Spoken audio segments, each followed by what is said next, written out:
Hello friends, welcome back to my channel. నేను ఇంక one more రెసిపీతో వచ్చేసాను. బెండకాయ కర్రీ. బెండకాయలన్నీ చిన్న చిన్న పీసెస్ కట్ చేసుకొని, టమోటో ఒకటి, ఎర్రగడ్డ, తెల్లవాయి, పసుపు, కారము, ఉప్పు అన్నీ రెడీగా పెట్టేసుకున్నాను. కొబ్బరి ఆల్రెడీ ఒట్టి కొబ్బరి అనేది మిక్సీ పట్టుకున్నాను. సాల్ట్, ఒక చిన్న పెనుము తీసుకొనేసి అందులో ఆయిల్ వేసేసి, ఆవాలు ఒక స్పూను చిటపటలాడాలి బాగా. తర్వాత ఆనియన్స్, పొడువుగా తరుక్కున్న ఆనియన్స్, కరివేపాకు,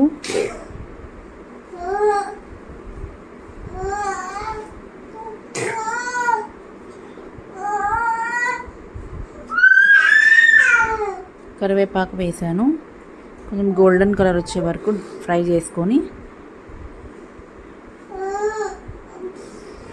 ఆల్రెడీ బెండకాయలు అనేది తరిగి పెట్టేసుకున్నాను. సో ఇది కొంచెం గోల్డెన్ కలర్ వచ్చిన తర్వాత బెండకాయలు అనేది యాడ్ చేసుకోండి. చిన్నగా అంటే కొంచెం మీడియం సైజులో కట్ చేసుకున్నాను బెండకాయలు, ఎందుకంటే కర్రీ కోసం కాబట్టి. ఫ్రైకి అయితే చాలా చిన్నగానే కట్ చేసుకోవచ్చు. ఒక టేబుల్ స్పూన్ పసుపు,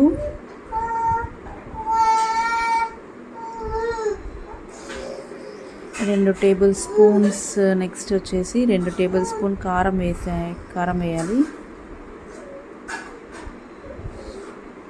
ఒక స్పూను ధనియాల పొడి, కొంచెం పసుపు అన్నీ వేసేసి కలిదిప్పుకోండి. సాల్ట్ తగినంత వేసుకోండి. కల్లుప్పు తీసుకున్నాను ఇక్కడ, టేస్ట్ బాగా వస్తుందని. మీకు కావాలంటే కొంచెం పెరుగు కూడా యాడ్ చేసుకోవచ్చు. ఈ విధంగా సాల్ట్ వేసుకున్నాను. తర్వాత ఒక టమోటో చిన్న పీసెస్గా కట్ చేసుకొని, ఒక టమోటో యాడ్ చేశాను చిన్నగా తరుక్కొని. కొంచెం బాగా గరిటెతో తెలుపుకొని, ఫస్ట్లోనే వాటర్ యాడ్ చేయట్లేదు ఎందుకంటే బెండకాయ మెత్తగా అయిపోతుంది. సో లాస్ట్లో యాడ్ చేస్తాను.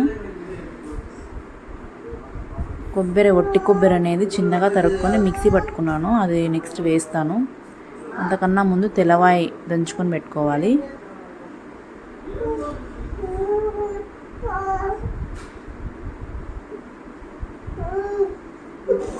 కొబ్బరి పొడి వేసుకోండి. నెక్స్ట్ చిన్నగా డ్రై కొబ్బరి అన్నమాట ఇది. ఇలా వేసుకొని మిక్స్ చేసుకోండి. ఈ విధంగా కలర్ వస్తుంది. తర్వాత 2 టీ గ్లాసుల వాటర్ వేసుకోండి చాలు, ఎందుకంటే బెండకాయ అనేది ఈజీగా ఉడికిపోతుంది కనుక.